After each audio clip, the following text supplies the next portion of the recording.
Pakistan Peoples party کے senior most رہنما میں سے جناب قمر زمان کا وہ بھی ہمارے ساتھ ذرا اس ساری پیشرفت پہ. قاہرہ صاحب السلام علیکم. جی وعلیکم السلام وسیم صاحب. تو حضور پہلے بتایا الیکشن کیا انتخابی سیاست میں آپ؟ وسیم صاحب بالکل میدان کے اندر موجود ہیں, لوگوں کے پاس جا رہے ہیں, رابطے کر رہے ہیں, بھرپور کمپین چلا رہے ہیں. جی سر, بس آپ کو مختصر زحمت یہ تھی کہ اس میں آپ تک تو کامنٹ کیجیے, پاکستان پیپلز پارٹی اس میں کیا کامنٹ کرتی ہے؟ سپریم کورٹ آف پاکستان کے 2 ججوں کے 2 دنوں میں استعفے, آف کورس بہت بڑی پیش رفت ہے. یہ کیا ایک اچھی پیش رفت ہے, بری ہے, حیران کن ہے, کیا ہے؟ پہلی بات تو یہ ہے کہ پیپلز پارٹی کا موقف تو میں نہیں دے سکتا, میں تو اپنا ذاتی موقف دے سکتا ہوں, کیونکہ ابھی پیپلز پارٹی کا موقف تو تب ہوگا جب پیپلز پارٹی کا موقف تب دیا جا سکتا ہے جب میری پارٹی بیٹھ کے کسی ایشو کے اوپر یا اس ایشو کے اوپر اپنی کوئی فائنل ڈسکشن کرنے کے بعد اپنا ورڈکٹ دے. تو اب تو آپ مجھ سے ذاتی طور پہ پوچھ رہے ہیں, میرے ذاتی رائے یہ ہے کہ جو ایک جج صاحب کا استعفیٰ ہے وہ تو اپنے خلاف ہونے والی اس کارروائی کو اوائڈ کرنے کا استعفیٰ ہے, وہ کسی اصول کی بنیاد پہ نہیں ہے. ٹھیک ہے. اور دوسرے جج صاحب کا استعفیٰ جو ہے وہ شاید جو ایک عمل چل رہا تھا اس میں ان کا ایک ایسا موقف تھا کہ وہ سپریم کورٹ کے خلاف یا سپریم کورٹ کی باقی ساری لابی کو یا باقی جج صاحبان کو وہ باعث ڈکلیئر کر رہے تھے, اور انہوں نے اپنے آپ کو ادھر الائن کیا اور اپنے فیوچر کو یا اپنے جو بینیفٹس ہیں ان کو بھی سیو کیا ہے, اور وہ بھی کسی پرنسپل پہ استعفیٰ نہیں ہے. اس سے پہلے ان کے جج صاحب کے جنہوں نے استعفیٰ دیا, دوسرے جج صاحب, ان کے اوپر بھی بہت سارے الزامات, میں کسی مالی کرپشن کا یا اس طرح کے الزامات کی بات نہیں کر رہا, لیکن پارشلٹی کا یا کسی ایک سائڈ کے اوپر دھڑا لینے کا بہت سارے الزامات ہیں. سو انہوں نے جو فیصلہ کیا اس کے اوپر ابھی ان کو ملوم تو نہیں کیا جا سکتا, ان کو الج نہیں کیا جا سکتا, لیکن جہاں تک پہلے جج صاحب کا استعفے کا تعلق ہے وہ 2 جج صاحبان کے استعفے نہیں ہیں, وہ تو انہوں نے اپنی جان چھڑانے کے لیے اور اپنے خلاف ہونے والی کارروائی کو ختم کرنے کے لیے کیا ہے, جو کہ نہیں ہوئی انفارچونیٹلی. یعنی اصول کے بیسس پہ آپ کو نہیں لگتا کسی نے بھی یہ کام کیا؟ بالکل نہیں, مجھے اصول کی بنیاد پہ پہلے جج صاحب کو تو بالکل نہیں لگتا, اور دوسرے جج صاحب جو ہیں انہوں نے ایک اپنے آپ کو جو بالکل واضح طور پہ لائن لی ہوئی تھی, اور ان کے ججمنٹس کے اوپر بھی بہت سارے سوالات موجود ہیں, لیکن انہوں نے جو فیصلہ کیا وہ کسی حد تک آپ کہہ سکتے ہیں ایک پرنسپل کے طور پہ کیا, لیکن ایک دھڑے بندی کے طور پہ بھی کیا, اور ان کے بارے میں بھی بہت سارے شبہات موجود ہیں کہ ان کی پولیٹیکل اپنی ایک الائنمنٹ تھی.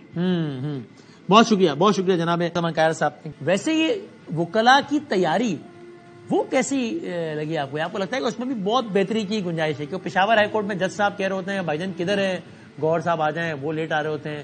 ادھر بعد سپریم کورٹ میں جج صاحب کہہ رہے ہوتے ہیں کہ بھائی آپ ہمیں ریٹن میں دیں نا, کمپلینٹس دیں کہ آپ کو کیا کیا کہاں کیا کاغذ چھینا گیا, صرف یہ نہ بتائیں کہ جناب اوور آل میڈیا پہ چل رہا ہے.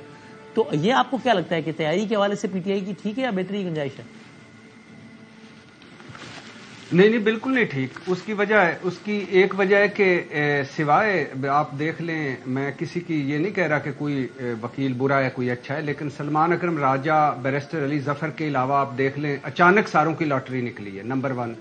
نمبر 2, سارے اب زیادہ فوکس کر رہے ہیں کہ میڈیا میں بتا سکیں کہ میں ہوں عمران خان کے قریب, اصل بندہ میں ہوں جس کو عمران خان صبح دوپہر شام مس کرتا ہے.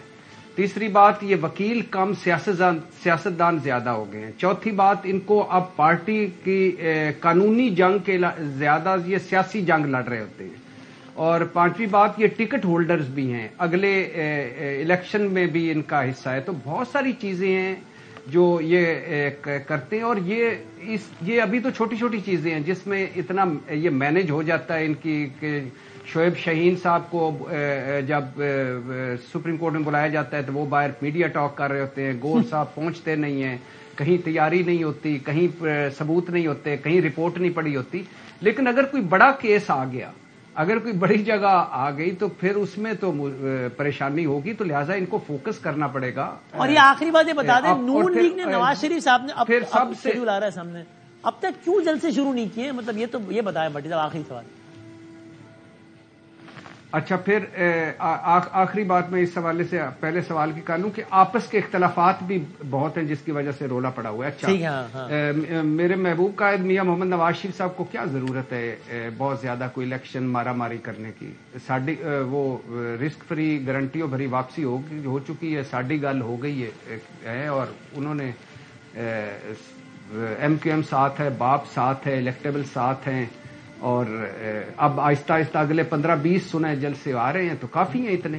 اس سے زیادہ آپ کیا چاہتے ہیں کہ وہ آتے ہی جلسے شروع کر دیتے؟ ایک جلسہ کیا تو تھا مینار پاکستان کے, اس کے چھوٹے چھوٹے کلپس آپ دیکھا کریں جب بھی آپ کو موقع. عامر صاحب یہ اس پہ آپ کو بھی آپ ایز اے پولیٹیکل کامنٹیٹر آپ کو حیرت نہیں کہ بھائی الیکشن سے بڑا ایونٹ کیا ہے, آئے ہوئے اتنا وقت ہو گیا ہے نواز شریف صاحب, اب آ رہے ہیں جلسوں کا شیڈول سامنے, لیکن ظاہر آپ کتنے ہی کر لیں گے اب تو, لیکن نواز شریف نے اب تک جلسے نہیں کیے, مریم بی بی نے نہیں کیے, اس میں آپ کو حیرانگی نہیں ہے؟ الیکشن میں کتنا دن رہے گا, مہینہ بھی نہیں رہے گا آپ کو.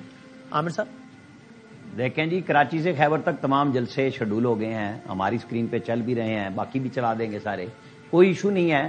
یہ انتخابی مہم اسی طرح چلا کرتی ہے, پہلے دھند نہیں ہوتی تھی تو 4 جلسے ایک دن میں اسی فروری میں جنوری میں ہوتے تھے جلسے. جو 3 فروری کو 97 میں الیکشن ہوا تھا, جنوری سارے میں پورے پنجاب میں بھی جلسے 3-3 4 ہو گئے جاتے تھے, ایک ہیلی کاپٹر پہ گھومے اور آپ جلسے کرتے چلے گئے. اب چینج آیا ہے, انہوں نے جلسوں کی مقدار بھی اس حساب سے کر دیا. مریم نواز بھی کریں گی, شہباز شریف بھی کریں گے, اور نواز شریف کے تو آپ کے شہر میں 28 تاریخ کو آ رہے ہیں. جی ہاں, یہ اب گیم تو آ گئی ہے, اب تیاری سارے پکڑیں.